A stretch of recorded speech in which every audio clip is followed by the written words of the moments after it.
हाय students, good morning. Gyanoday classes के YouTube channel में आपका स्वागत है। आइए जरा आज हम बात करते हैं क्लास 12 केमिस्ट्री सिलेबस के बारे में कि हमें क्या क्या पढ़ना है और कहाँ से क्वेश्चन आया करता है, ताकि इसको हम बहुत अच्छे तरीके से थ्योरी को पढ़ने और साथ साथ हमारे जो आने वाले एग्जाम्स है उसमें बहुत हाई स्कोर को हम लोग ऑब्टेन कर सकें। तो इसके लिए आइए जरा हम लोग केमिस्ट्री के सिलेबस के बारे में बात करते हैं कि जैसा कि आप जानते हैं कि केमिस्ट्री में जो है वो टोटल 3 पार्ट्स होता है। उस 3 पार्ट्स में एक फिजिकल होगा, दूसरा ऑर्गेनिक होगा और तीसरा जो होता है वो इनऑर्गेनिक होता है। तो इसमें जो ऑर्गेनिक, फिजिकल और इनऑर्गेनिक तीनों मिला के जो क्वेश्चंस होते हैं वो हमारे सीबीएसई हो चाहे बिहार बोर्ड हो, जिसमें कि 70 मार्क्स के क्वेश्चन पूछा करता है, तो उसमें किस तरह से हम लोग सबको डिवाइड करेंगे कि फिजिकल से कितने मार्क्स के क्वेश्चन आते हैं, ऑर्गेनिक से कितने मार्क्स के क्वेश्चन आते हैं और साथ साथ जो इनऑर्गेनिक है उससे कितने मार्क्स का क्वेश्चन आता है, इसके बारे में हम लोग आज स्टडी करेंगे। तो आइए जरा इसके सिलेबस के बारे में हम लोग बात करते हैं।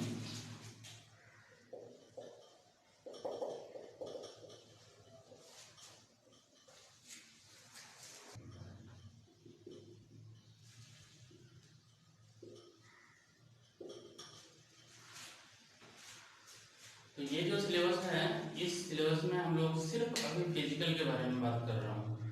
तो ये जो फिजिकल टॉपिक है, इस फिजिकल टॉपिक में फर्स्ट टॉपिक जो है वो सॉलिड स्टेट्स है, जो कि सीबीएसई के अकॉर्डिंग जब आप सिलेबस देखेंगे तो ये सीबीएसई के अकॉर्डिंग ये क्लास 11th में ही कंसिडर किया गया है। फिर भी मैं यहाँ पे 12th क्लास में इसको हम एक्सप्लेन करेंगे, आपको हम बताएंगे। तो इस सॉलिड स्टेट में एक ब्रीफ आइडिया लेते हैं कि इसके बारे में क्या क्या हमें पढ़ना है, क्या क्या स्टडी करना है।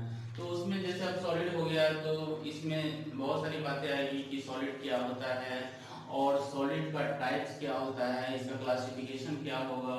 उसके बाद में इसमें लैटिसेस क्या होता है, उसमें भी बहुत सारा जो पॉइंट आएगा। उसमें सिंपल क्यूबिक होता है, एससी बॉडी सेंटर्ड क्यूबिक होगा, face centred cubic unit cell होता, सीसीपी होता, एचसीपी होता, ये सब के बारे में हम स्टडी करेंगे। उसके बाद जो होता है वो आयनिक क्रिस्टल, आयनिक क्रिस्टल में जैसे कि आपको NaCl का क्रिस्टल पढ़ना है, उसके बाद सीजियम क्लोराइड का क्रिस्टल पढ़ना है, फिर जिंक सल्फाइड, जिंक ऑक्साइड, ये सब का क्रिस्टल पढ़ना है। उसके बाद हम आते हैं यहाँ पे डिफेक्ट्स में। अगर कोई भी तरह का इरेगुलरिटी पाया जाता है जो मेटल के अंदर होता है तो उसको हम लोग डिफेक्ट पढ़ते हैं। और वो जो डिफेक्ट होता है, डिफेक्ट में भी अलग अलग टाइप्स हुआ करता है, जिसमें कि पॉइंट डिफेक्ट होता है, जिस पॉइंट डिफेक्ट में स्टोइकोमेट्रिक पॉइंट डिफेक्ट, फिर नॉन स्टोइकोमेट्रिक पॉइंट डिफेक्ट होता है। और उस तरह से हम लोग यहाँ पे डिफेक्ट के बारे में जब हम लोग चलेंगे वहाँ पे सिलेबस में तो वहाँ बात करेंगे। साथ साथ इसके अलावा भी उस डिफेक्ट में शॉर्टी पॉइंट डिफेक्ट होगा, फ्रैंकल पॉइंट डिफेक्ट होगा, और उसके बाद जो कंडक्टर्स वगैरह होता है उस कंडक्टर, इंसुलेटर, जो पीएन जंक्शन होता है जिसमें पी टाइप सेमीकंडक्टर या एन टाइप सेमीकंडक्टर होता है, ये सब के बारे में हम लोग सॉलिड स्टेट में बात करते हैं। चलिए नेक्स्ट टॉपिक में बात करते हैं, जिसमें कि हमारा सेकंड चैप्टर होता है जिसको सॉल्यूशंस बोलते हैं। इस सॉल्यूशंस में बेसिकली जो हम लोग को क्लास 12th में जो सॉल्यूशन पढ़ना है वो ओनली 2 कंपोनेंट्स का सॉल्यूशन पढ़ना है, जिसको हम लोग बाइनरी सॉल्यूशन बोलते हैं। ये सॉल्यूशन का भी डिफरेंट टाइप्स होता है, जैसे सॉलिड सॉल्यूशन क्या होता, लिक्विड सॉल्यूशन क्या होता, गैसियस सॉल्यूशन क्या होता। उसके बाद भी यहाँ पर देखेंगे कुछ मोल कंसेप्ट का हम लोग यूज करते हैं, जिसमें कंसंट्रेशन यूनिट होता है, जिस कंसंट्रेशन यूनिट्स के रूप में एक फिजिकल यूनिट होगा जिसमें ग्राम पर litre, mass percentage, volume percentage, mass by volume percentage, ये सब फिजिकल यूनिट में आता है। फिर केमिकल जो यूनिट्स होता है उसमें normality, molarity, molality, mole fraction, ये सब के बारे में बात करते हैं। उसके बाद फिर सॉल्युबिलिटी है, सॉल्युबिलिटी में भी अलग अलग टाइप्स होता है। उसी सॉल्युबिलिटी का एक केस आएगा जिसमें हेनरी लॉ के बारे में बात करते हैं, फिर राइट्स लॉ के बारे में बात करेंगे। Ideal solution, non ideal solution with positive negative deviation, azeotropes and azeotropic mixture. उसके बाद है कोलिगेटिव प्रॉपर्टीज।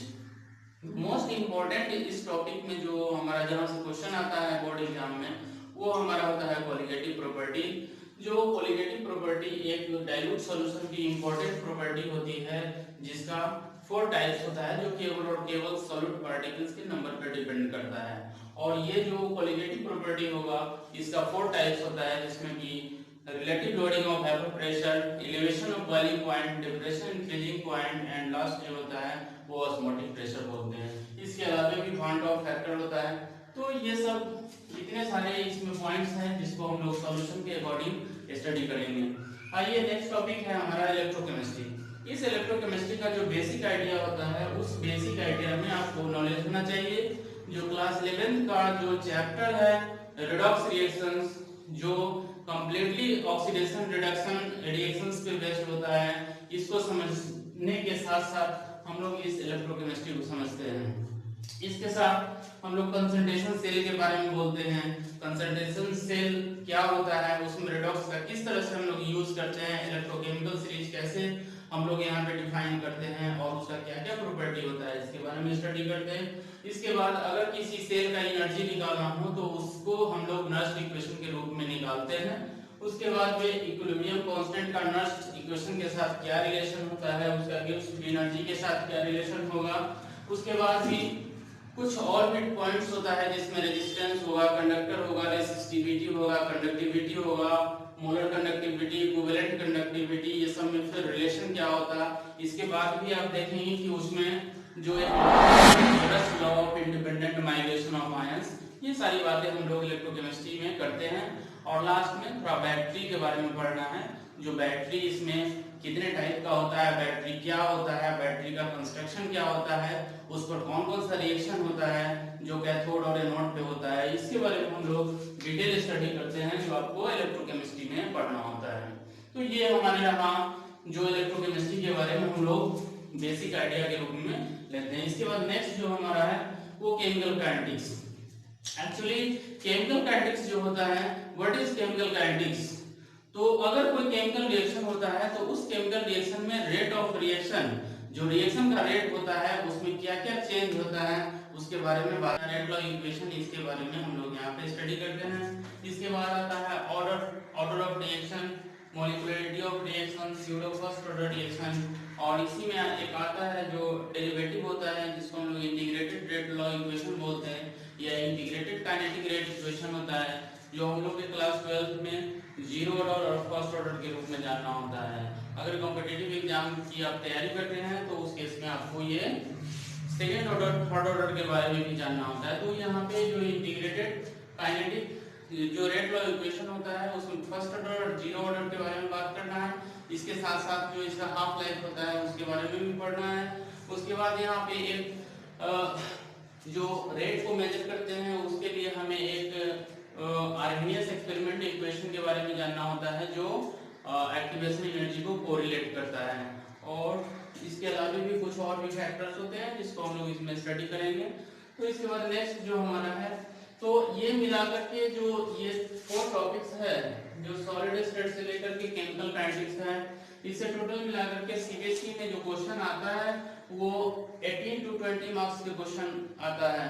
उसके बाद जो कंप्लीटली न्यूमेरिकल बेस्ड होता है। इसके बाद जो हम लोग बात करते हैं वो सरफेस केमिस्ट्री के बारे में बात करते हैं, यानी जितनी भी जो सरफेस फेनोमेनन होती है उसके बारे में ही हम लोग ज्यादातर स्टडी करते हैं, जिसमें कि एडजॉर्प्शन हो गया, ये एब्जॉर्प्शन हो गया, उसके बाद फिजियोजॉर्प्शन हो गया, केमिजॉर्प्शन हो गया, कोलॉइड्स हो गया, क्रिस्टलोइड्स हो गया। उसके बाद में जो कुछ एक ग्राफ होता है जो फ्रेंडलिंग्स एडजॉर्प्शन आइसोथर्म का ग्राफ होता है। इसके अलावा भी कुछ और भी फैक्टर्स होते हैं, बट इसमें मोस्ट ऑफ द पॉइंट जो आएगा वो ज्यादातर आपको थियोरेटिकल पोर्शन होता है जो कंप्लीटली थ्योरी पे बेस्ड होता है। तो इतने सारे जो फिजिकल में है वो इतना चैप्टर्स है जिसको हमें क्लास 12 में स्टडी करना है। इसके बाद नेक्स्ट जो होगा हम लोग इनऑर्गेनिक के सिलेबस के बारे में बात करते हैं कि इनऑर्गेनिक में हमें क्या पढ़ते हैं।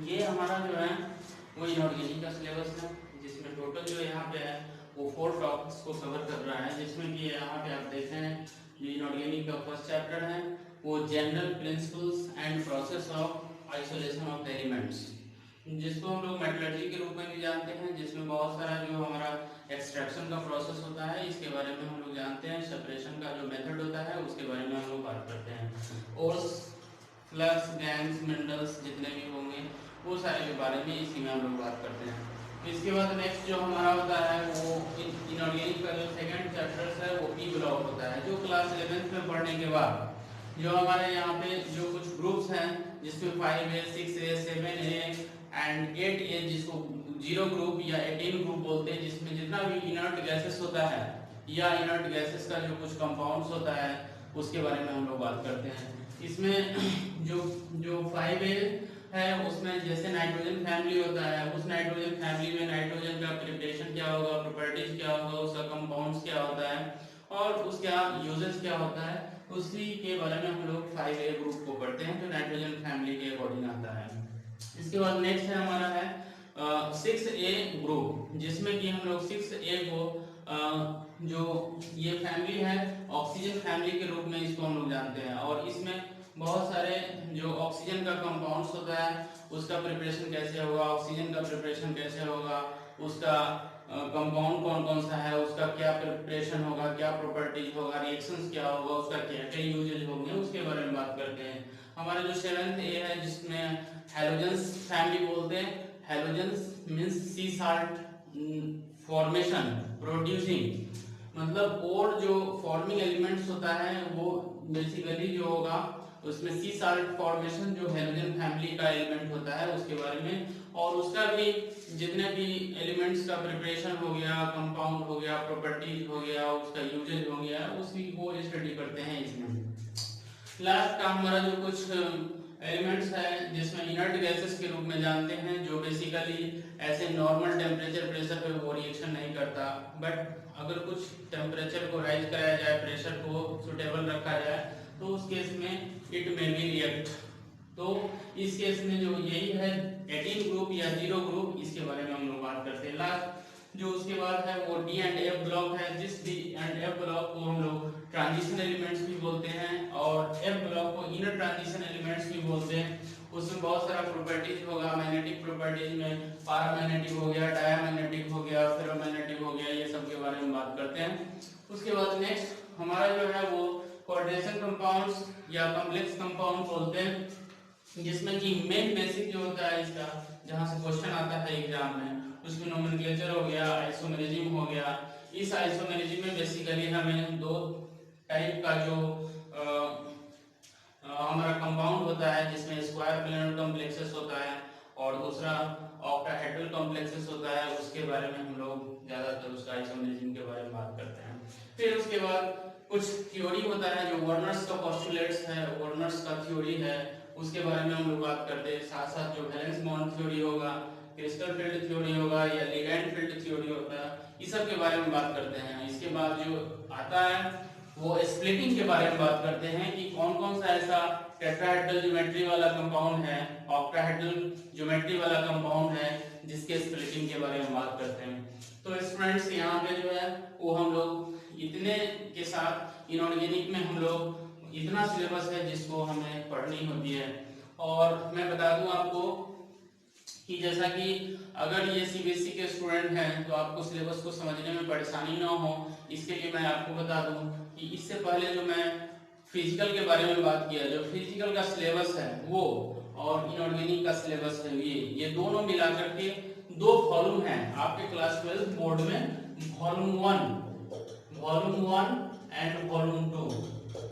और ये जो वॉल्यूम 1 है, इस वॉल्यूम 1 में यही फिजिकल के सिलेबस होंगे तथा इनऑर्गेनिक के सिलेबस होंगे।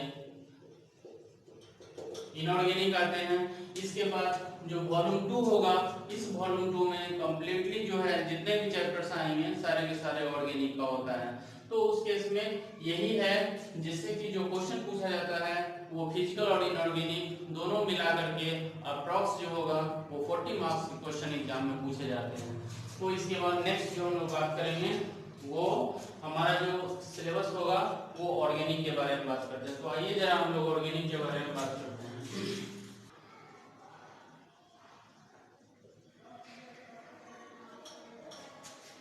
ये जो हमारा सिलेबस है वो ऑर्गेनिक का सिलेबस है, जो क्लास 12 में जो 2 वॉल्यूम है, इसमें सेकंड वॉल्यूम में ये इतने सारे चैप्टर्स आते हैं। और ये सारे चैप्टर्स में जो फर्स्ट चैप्टर है जिसमें हैलो एल्केन्स या हेलोइंस बोलते हैं, इसको हम लोग alkyl halide and aryl halide भी बोलते हैं। इसमें बेसिकली हमें क्या पढ़ना है कि हेलो अल्केन का प्रिपरेशन कैसे किया जाता, उसके बाद में इसका जो प्रॉपर्टी होगा वो क्या होगा, इसका जो रिएक्शंस होगा वो रिएक्शंस क्या होगा, इसके बारे में हम लोग बात करेंगे। तो बेसिकली जो ये हेलो अल्केन्स और हेलोइंस का जो प्रिपरेशन होता है उसमें तो हम लोग प्रिपरेशन देखेंगे ही, मेन जो इसका होता है जो केमिकल रिएक्शन होता है इसके बारे में हमें समझना होता है, जिसमें मेन इंपॉर्टेंट रिएक्शन इसका जो है वो न्यूक्लियोफिलिक सब्स्टिट्यूशन रिएक्शन होता है। जो न्यूक्लियोफिलिक सब्स्टिट्यूशन भी अलग टाइप का होता है, जिसमें कि इसको हम लोग 2 टाइप्स में डिवाइड करते हैं, इक्वेशन 1 एंड 2, यानी unimolecular nucleophilic substitution and bimolecular nucleophilic substitution. उसका भी अलग अलग मैकेनिज्म होता है जो कंप्लीटली हम लोग को यहाँ पे डिस्कस करना होगा। इसके बाद नेक्स्ट जो होगा वो इलेक्ट्रोफिलिक सब्स्टिट्यूशन होता है। जनरली जो रिंग का जितने भी सारा रिएक्शंस होगा वो हमें इलेक्ट्रोफिलिक सब्स्टिट्यूशन रिएक्शंस के रूप में आता है। उसके बाद जो नेक्स्ट होगा वो रिएक्शन विद मेटल्स, यानी दोनों का जो हमें haloalkanes and haloarenes का जो रिएक्शन होगा उसमें तीनों जानना है, जिसमें nucleophilic substitution, electrophilic substitution and reaction with metals. और इसके बाद जो नेक्स्ट हमारा है वो अल्कोहल्स, फिनोल्स एंड ईथर्स, और इसका भी जो प्रिपरेशन है, प्रॉपर्टीज है, रिएक्शंस है वो जानना है। इसका मेन जो रिएक्शन होगा वो केमिकल रिएक्शन होता है, जिसमें बहुत सारा रिएक्शन हमारा विलियमसन ईथर सिंथेसिस होगा। फिनोल के प्रिपरेशन में भी हम लोग देखेंगे, जिसमें कॉल्वेज रिएक्शन होता है, रिमर्टिमन रिएक्शन होता है। इसके अलावा भी बहुत सारा रिएक्शन होगा जो हम लोग इस चैप्टर में स्टडी करेंगे। इसके बाद नेक्स्ट हमारा होता है जो मोस्ट इम्पोर्टेंट चैप्टर होगा ऑर्गेनिक का, उसको हम लोग aldehydes, ketones and carboxylic acid के रूप में जानते हैं, जो मोस्ट ऑफ द केसेस में इससे हमेशा, चाहे वो 12th बोर्ड हो या कॉम्पिटिटिव लेवल का एग्जाम हो, उसमें हमेशा इस चैप्टर से 6 to 8 मार्क्स के क्वेश्चन आया करता है इसमें। तो इसमें भी हमें जो देखना है उसमें मेन तो नोमेनक्लेचर और इसका आइसोमेरिज्म, साथ साथ इसका जो प्रिपरेशन प्रॉपर्टीज होगा वो प्रॉपर्टीज के बारे में जानना है। इसमें मेन जो रिएक्शन होगा वो न्यूक्लियोफिलिक एडिशन रिएक्शन होता है। जो न्यूक्लियोफिलिक एडिशन रिएक्शन में जितने भी एल्डिहाइड्स, कीटोन्स, कार्बोक्सिलिक एसिड ये सब होगा, ये सब के बारे में हम लोग को यहाँ पे स्टडी करना है। तो इसके बाद नेक्स्ट जो होगा हमारा एमीन्स, और एमीन्स जो डेरिवेटिव्स होता है, जो अमोनिया का डेरिवेटिव होता है एमीन, इसके बारे में पढ़ेंगे। फिर इसका एमीन्स का प्रिपरेशन कैसे करेंगे, उसका रिएक्शंस कौन सा होगा, उसके बारे में हम लोग बहुत सारा यहाँ पे रिएक्शन आएगा। इसके बाद एमीन्स का टेस्ट भी होता है, वो सारा हमें यहीं पे स्टडी करना है। इसके बाद स्टूडेंट्स आप जान लो कि इसके बाद जो नेक्स्ट होता है वो बायोमोलिक्यूल्स हैं। तो बायोमोलिक्यूल्स हमारे डेली लाइफ में भी इसका यूज है, और इस बायोमोलिक्यूल्स में हमें जो पढ़ना होता है वो कार्बोहाइड्रेट्स है, उसके बाद प्रोटीन्स हैं, न्यूक्लिक एसिड्स है, उसके बाद एंजाइम्स होगा, मिनरल्स एंड विटामिन्स है, जो इसके बारे में हम लोग स्टडी करते हैं। एक यहाँ पे ये भी मैं बता दूं कि बायो का अगर स्टूडेंट हैं तो उनको बायोलॉजी में भी ये चीज पढ़ने हैं, और साथ साथ जो मैथ्स वाले स्टूडेंट होते हैं उनको तो यहाँ पे पढ़ना ही पढ़ना है। बायो वाले स्टूडेंट्स बायो में भी पढ़ेंगे और यहाँ पे केमिस्ट्री में भी पढ़ते हैं। तो इसके बाद नेक्स्ट हमारा है पॉलीमर्स। तो इस पॉलीमर्स में what is polymers, what are polymerisation, इसके बारे में बात करेंगे। उसके बाद डिफरेंट टाइप्स ऑफ पॉलीमर्स का जो डिफरेंट टाइप होता है वो कौन कौन सा पॉलीमर है, इसके बारे में बेसिकली जो एग्जाम में क्वेश्चन आता है वो पॉलीमराइजेशन से क्वेश्चन आता है। यानी जैसे बहुत सारा पॉलीमर्स का नाम मैं बता दूं कि यहाँ पे नायलॉन 6 होता है, नायलॉन 6 होता है, टेफ्लॉन होता है, पीवीसी होता है, पॉलीविनाइल क्लोराइड, उसके बाद भी टेरिलीन या डेक्रोन होगा, और उसके बाद में भी आप देखेंगे बूना एस होता है, बूना एन होता है, बेकेलाइट होगा, उसके बाद भी यहाँ पर तो इतने सारे हमारा पॉलीमर्स हैं जिसके बारे में हमें स्टडी करना होता है। उसके बाद नेक्स्ट जो हमारा एक लास्ट चैप्टर होता है जो डेली लाइफ में हम लोग यूज करते हैं, जिसे हम लोग केमिस्ट्री इन एवरीडे लाइफ के रूप में हम लोग इसे जानते हैं, जिसमें कुछ ऐसा ही पोर्शन होगा जिसमें एंटीबायोटिक, एंटीसेप्टिक, एनाल्जेसिक, एंटीपायरेटिक, ये सब डिटॉल्स हो गया, सेवलॉन हो गया, ये सब का कंपोजिशन के बारे में जानना है कि इसमें क्या होता है। तो आइए स्टूडेंट्स मैं आपको बता दूं कि ये जो वीडियो है, ये जो वीडियो मैं काम कर रहा हूँ ये आपके लिए है, और आपके साथ जितने भी जो फ्रेंड्स हैं उन सारे के लिए है। तो सबसे पहले मैं आपको बता दूं कि अगर इस वीडियो लेक्चर के माध्यम से आपको अगर कुछ फायदा हो रहा है तो इस वीडियो को सबसे पहले आप लाइक करें और इसे सब्सक्राइब करें, उसके बाद बेल आइकन को दबाते रहें ताकि टाइम टू टाइम जो इंफॉर्मेशन हो, मैं जो वीडियो लेक्चर बनाऊं वो आपको समय टाइम टू टाइम आपको इंफॉर्मेशन मिलते रहे। और अगर आपको ये सारी बातें अच्छी लगती हैं तो आप अपने दोस्तों के लिए इसे एक बार शेयर जरूर करें। Thank you. ओके।